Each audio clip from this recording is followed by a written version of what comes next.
Tottenham Hotspur's season is drifting toward a breaking point, and increasingly, it is Thomas Frank standing alone at the centre of it.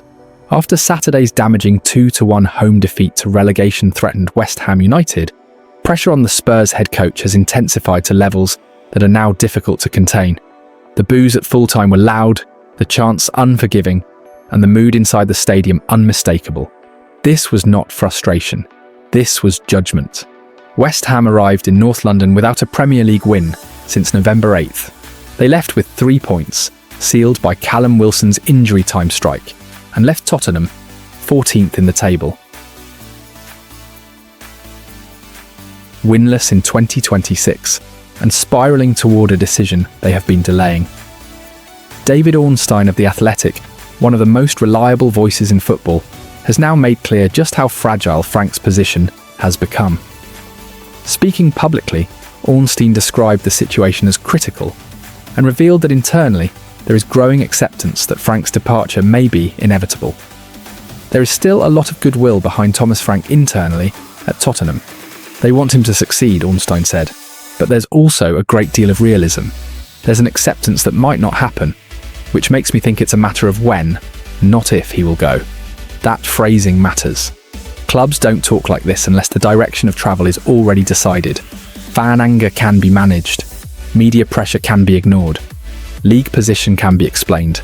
But when players lose belief, the clock starts ticking loudly. According to Ornstein, several members of the squad are increasingly unconvinced that Frank is the right man for the job, not because he lacks intelligence or work ethic, but because the fit simply isn't right. Many players are understandably dissatisfied, Ornstein reported. Not that Thomas Frank is out of his depth, but perhaps he wasn't the right fit for this job. That distinction is crucial. This isn't a mutiny, it's resignation. Players sense when ideas aren't landing, when messaging no longer connects, and when solutions stop convincing. Once that happens, recovery becomes extremely rare. The raw numbers offer Frank little shelter. 1 win in the last 8 matches in all competitions, 14th in the Premier League 10 points above the relegation zone. Winless in 2026, beaten at home by a team fighting the drop. Tottenham were supposed to stabilise this season.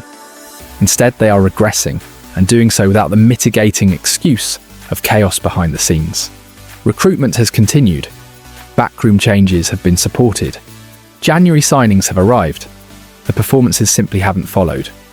Despite the noise, Frank is expected to take charge of Tuesday night's Champions League clash with Borussia Dortmund. Ornstein reports that the current expectation is Frank will lead Monday's open training session. He will face the media at his scheduled press conference.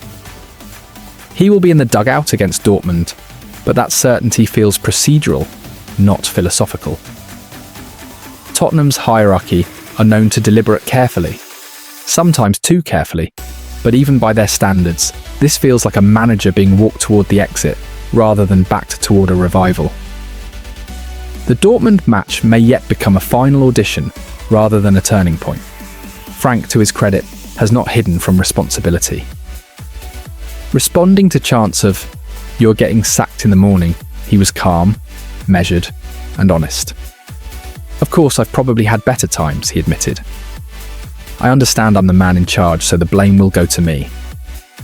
That's fair. There was no defiance, no denial, just realism. Frank insisted that as long as supporters continue backing the players, he will keep pushing forward. But even in his words, there was an undertone of someone aware that control may already be slipping away. Tottenham have endured poor runs before. Managers have survived worse tables. But this moment is different for 3 reasons.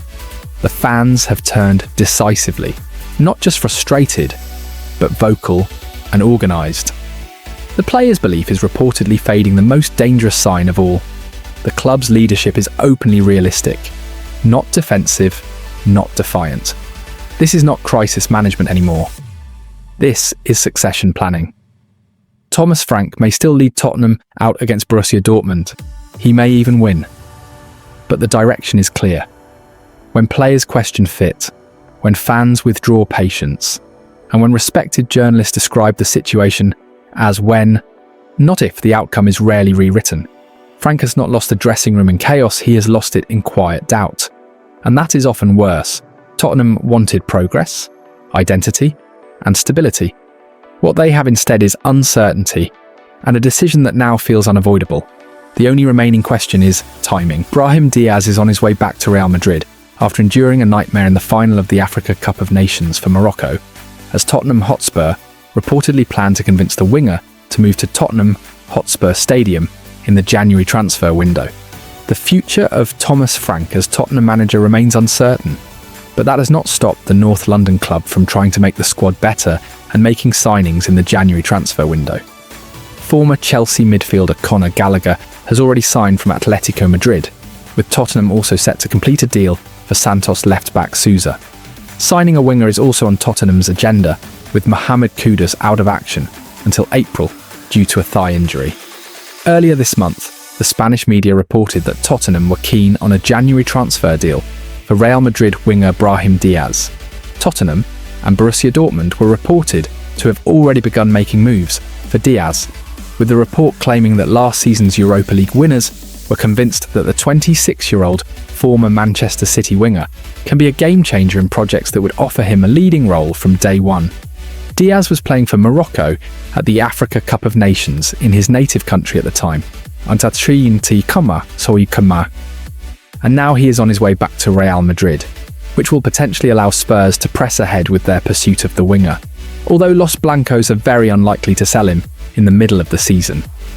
Diaz had a very good Africa Cup of Nations for Morocco and played a vital role in his country reaching the final.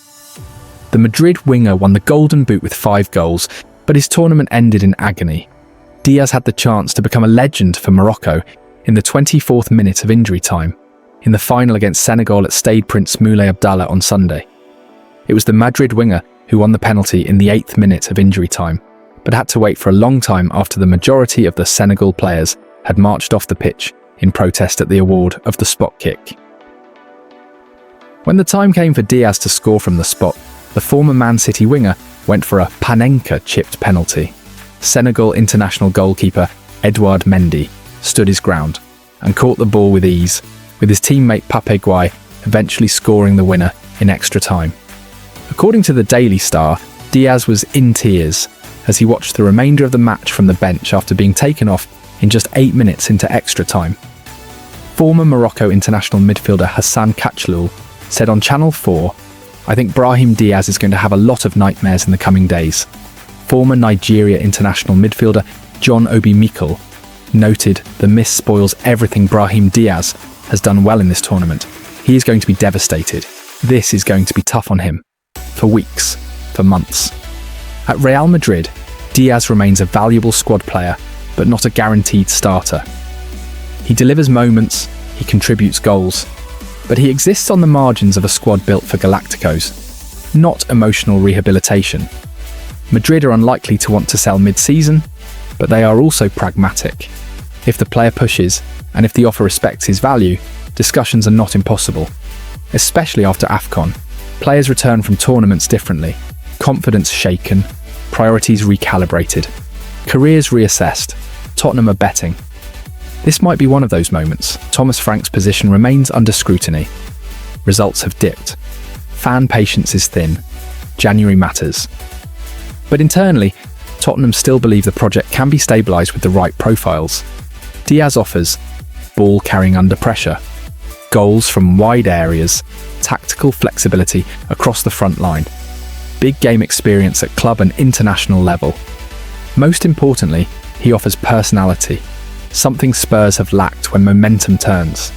This would not be a future asset signing. It would be a statement of intent. Let's be honest, this is not a guaranteed success. Diaz is emotionally fragile right now. He has never played in the Premier League. Madrid-level pressure is different from Spurs-level chaos, but Tottenham are not in a position to wait for perfect conditions. They need players who want responsibility, not protection. The key question is simple. Does Brahim Diaz want to be one of many at Real Madrid, or the man somewhere else? Tottenham believe they can offer the latter. Brahim Diaz returns to Madrid, carrying regret, pride, and unanswered questions. Tottenham see opportunity in that uncertainty. This is not about rescuing a broken player, it is about offering a platform where redemption is possible and responsibility unavoidable. Whether Spurs can convince Real Madrid and Diaz himself remains to be seen, but one thing is clear: January may never offer a clearer psychological opening than this one. If Tottenham are serious about changing their trajectory, this is the kind of move that defines windows, not headlines.